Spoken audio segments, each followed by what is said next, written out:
Good afternoon, everyone. It's Stephen and Paul from WinExtra bringing you your daily brief of Microsoft news for March the 1st, 2011. We're on the downslide into spring, man. Yay! Although the weather has actually hit here already. It's been, for those European viewers, it's been a nice, balmy 23, 24, 25 degrees lately. Snow. And counting. Snow. You have snow outside? Yes. God, I don't want any more snow. Anyway. Yes, you do. Huh? Yes, you do. You love the snow. I hate the snow. You do. You don't. You love it. You're Canadian. You have to love it. It's part of your genetics or something. Who fed you that line of crap? Seriously, who fed Don't you that have? I mean, being Canadians, don't you have to? You by default, you have to love snow and Celine Dion, or you're not patriotic. That's the Quebecers. And that's a whole nother kettle of fish that I'm not even going to get into. And Justin Bieber. Oh, God, please don't even go down that road. I thought it was bad enough we pawned off William Shatner on you, let alone Celine Dion. Now you got Bieber. Lucky you. Anyway. Canadians' contribution to civilization. Yeah, aren't we great? Well, the thing is, nobody remembers insulin being a Canadian invention, or even, telephone. But they'll always remember Celine Dion, William Shatner, and Bieber. What a thing to be cursed with. Anyway. Such beauty. Yeah. Apparently, IE9 Beta and RC Combined has amounted to 36 million downloads and increased the market share for IE9 slightly. I'm trying to step back from the sheer obviousness of this statement. You're not succeeding, so go ahead. Well, you're talking about a beta and a release candidate? Yeah. So 36 million downloads, to me, I'm like, right, that's not very impressive. Because a large number of those, probably the vast majority of those RC downloads are going to be people who downloaded the beta and have updated it. Yeah, well, they said since cut those numbers in half. Since the launch of the release candidate on February 10th, there's been 11 million downloads. Yeah. So that's what. Well, that makes it actually rather poor performing, considering we knew of at least 20 million downloads of the beta. Yeah. So that doesn't instill any confidence in me. That, in fact, tells me that it's not performing as well as it should. Well, then you're probably in agreement with the second story about it might be setting download records, but it's losing influence on the web. What's losing influence? IE, Internet Explorer. Yes, we all know that, because the vast dominant install of IE was IE6, and that is being phased out absolutely everywhere. Yeah, but in retrospect, or in... maybe not retrospect is not the right word for it, but the one thing that you have to remember is that IE8 is gaining market share. Yeah, but they're not attributing the loss of influence to a decline in IE6 or anything like that. They're saying because of the web apps.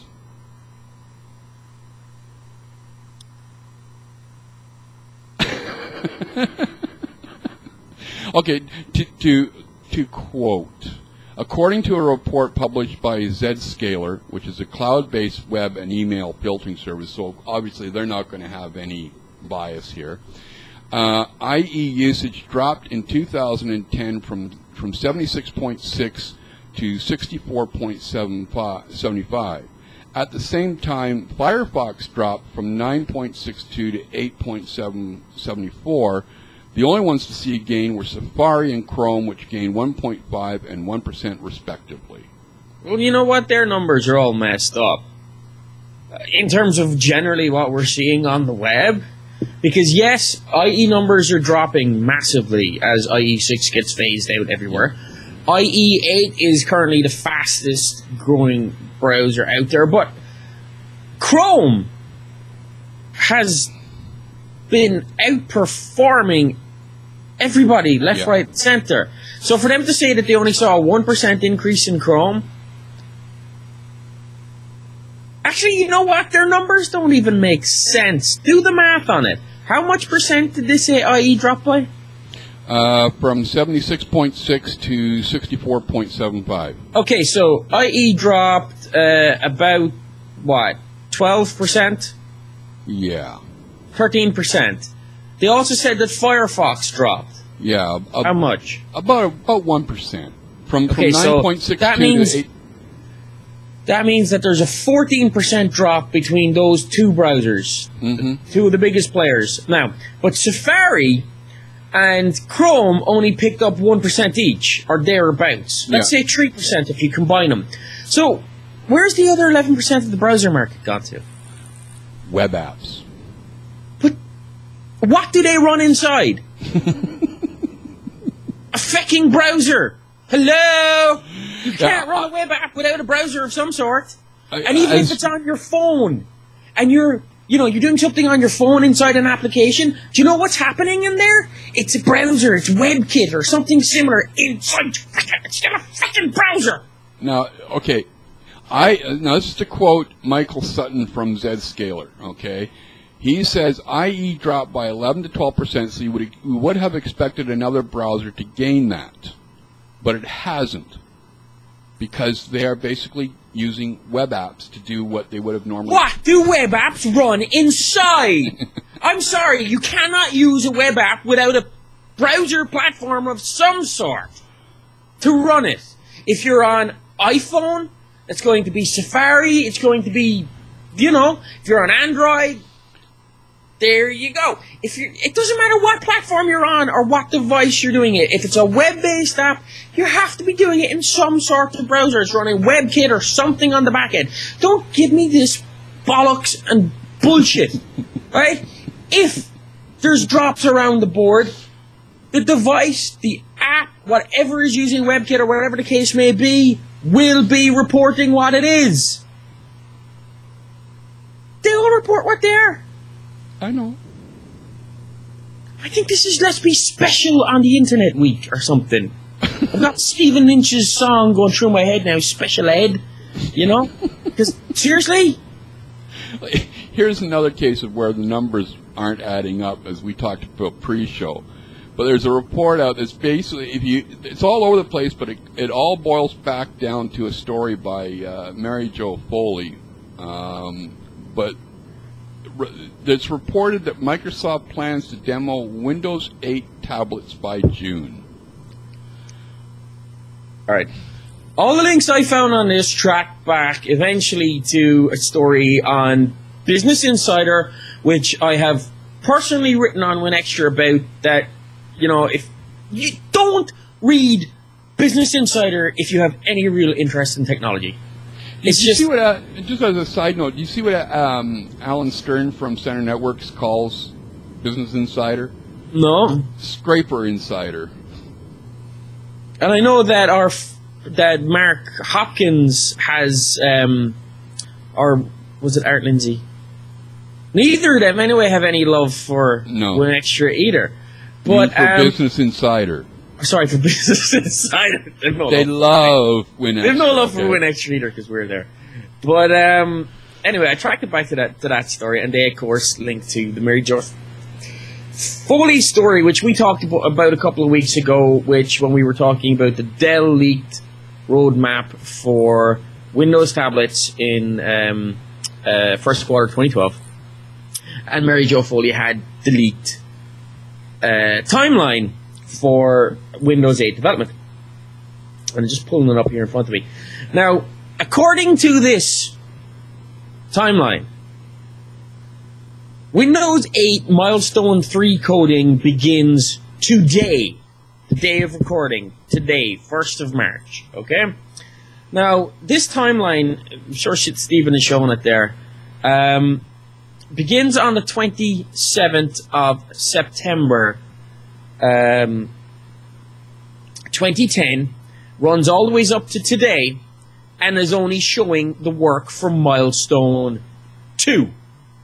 Okay? There's, 7-8 months of Milestone 2 coding. Then there's another 5 months of Milestone 2 integration. And then there's, near enough. No, I'm getting this wrong. There's, help me out here, Hudson. Where am I going wrong? I'm not, sorry, I'm not looking at the graphic. Okay. Well, basically, I'm getting the graphic wrong. But basically, what it boils down to is this, right? If you look at the amount of time that was spent on Milestone 2 coding, okay? Mm-hmm. It's just...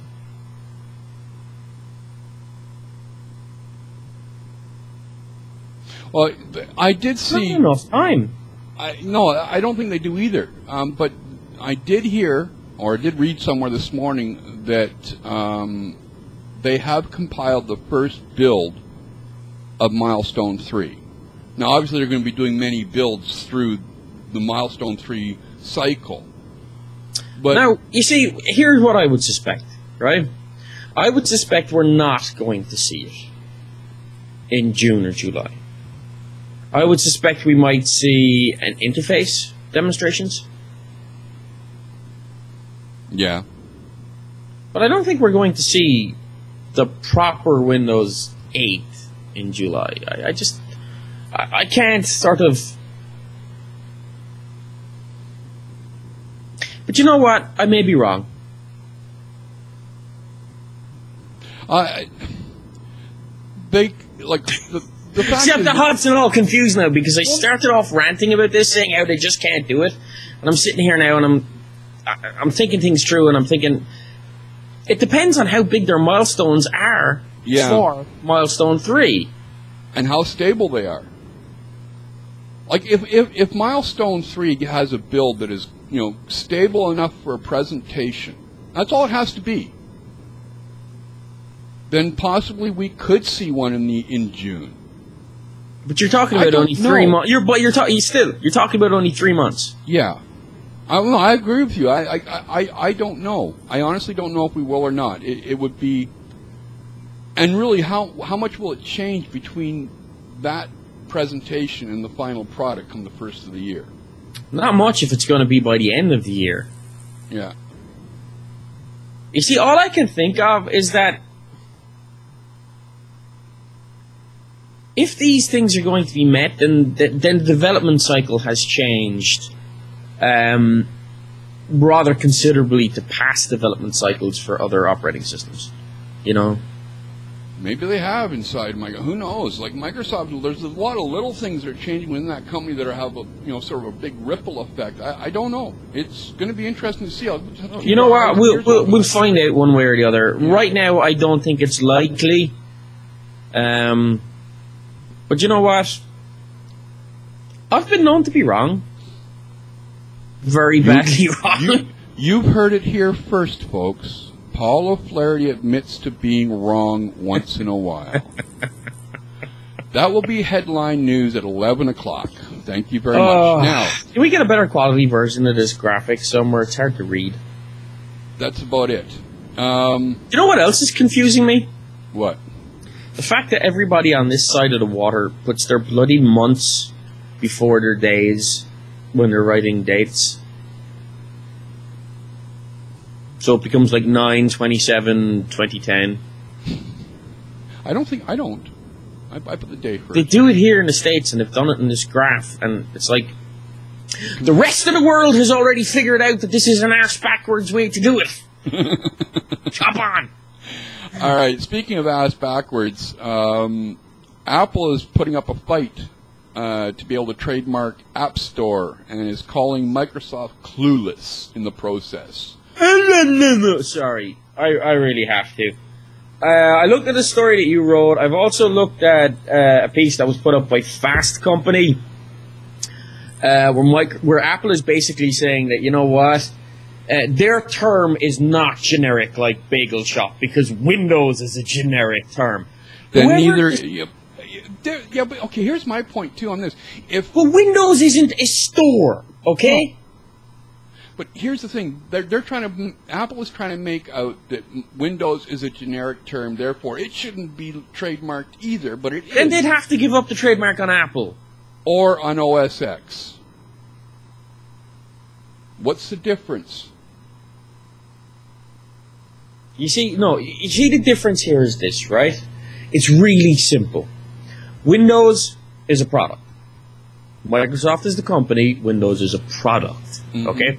It's not a product that is going to be mistaken for the Windows in your house, which is the only other variant that there is. Okay? Apps, on the other hand, are everywhere. They're in store names. They're on billboards. I drove past a Sprint billboard the other day with a Samsung phone on it, and the text on it was, "Where did you get that app?" Yep. Okay? App, in terms of buying a product, where did you get that app, is the same as an ad that says, "Where did you get those shoes?" Well, I got them at so-and-so's. All right? A shoe store. I got them at so-and-so's shoe store. So you go to the Apple App Store, you go to the Microsoft Marketplace or the Microsoft App Store, you go to the Sprint App Store, you go to the T-Mobile App Store. It's an app store. To say that Windows is the same thing is completely arse backwards and actually demonstrates a blinding lack of naivety, or not lack of naivety, a blinding naivety when it comes to what is what, when it comes to what is a generic store type name versus what is a trademarkable product name, because you're talking about two different things. The App Store is not a product. The App Store is a place to purchase something. Right? It's not the Windows Store, it's the Microsoft Store. Yeah. Okay? Oh, I agree with you. You buy Windows at the Microsoft Store. You buy apps at an App Store. I agree with you. I think this is just a stupid thing to begin with. But I tell you what, folks, why don't you let us know what you think on the subject of whether or not App Store should be a trademarkable item or not.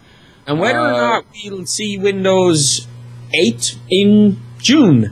Yes. You can email us at podcast@winextra.com or leave a comment to this post and video show at YouTube or on the site, or you can phone us at 251-281-8730. It's open 24 hours a day for you to leave us a voicemail or a text message.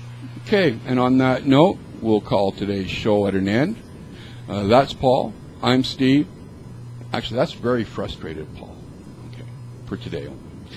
This has been WinExtra's Daily Brief for March 1st, 2011. Thanks, everybody. Later, folks.